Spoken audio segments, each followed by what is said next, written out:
What's up, guys? Jimmy or Chaos. Welcome back to Guns of COD. This is episode 13.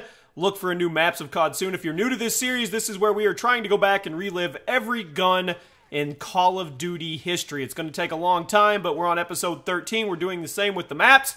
And today we're going to talk about the BAR, otherwise known as the BAR, otherwise known as the Browning Automatic Rifle. So drop a like on the video if you would. If you're celebrating 4th of July, I hope you have a happy 4th of July and have a safe one. If you're not, I hope you have a happy Friday.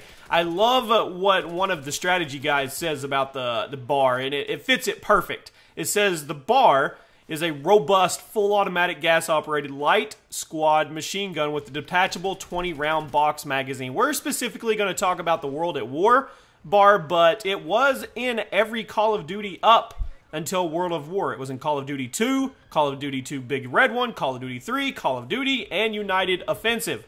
But it really gained traction when it came to World at War with multiplayer and with zombies. And what I get out of the BAR, and I'm sure most people will agree with me, is this thing is a heavy hitter. This would be what's called a superweight when it comes to knockdown power, especially with adding stopping power back in World at War. It was a 2-hit kill at close to mid-range. The only problem was it was such a small magazine. It was only 20 rounds, which is unheard of for something classed as an LMG. I mean, the LMGs we have now have 100 rounds, 200 round extra ammo, big ammo if you're in Black Ops 1, and this thing had a 20-round magazine, which just sold it short. This thing would have been a dominator if it even had a 50-round magazine. Anything bigger than 20, that was the only downfall with this thing. It did have random recoil at times, but man, this thing would just mow them over. If you got them within the first 20 rounds, you could get 3 or 4 people with this thing.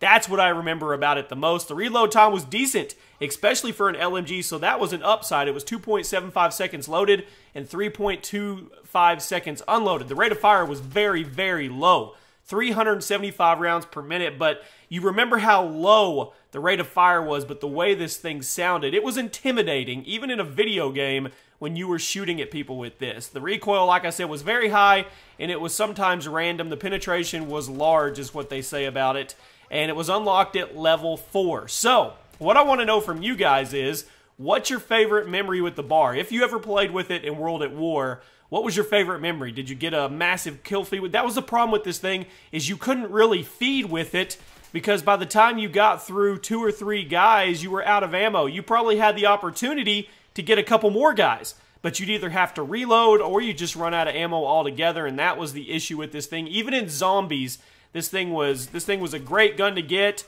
but the only downfall was it was such a small ammo capacity. That was the only problem I had with this gun. Otherwise, I loved it.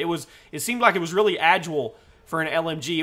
It was a hybrid LMG, is what I'm gonna say. I don't know. One of the strategy guides actually said it was classed as an assault rifle, which we know isn't true. It was classed as an LMG, but anyway, it is what it is. So there you go, guys. That is the BAR from World at War. Let me know what gun you want to see next. Look for a new Maps of COD very soon.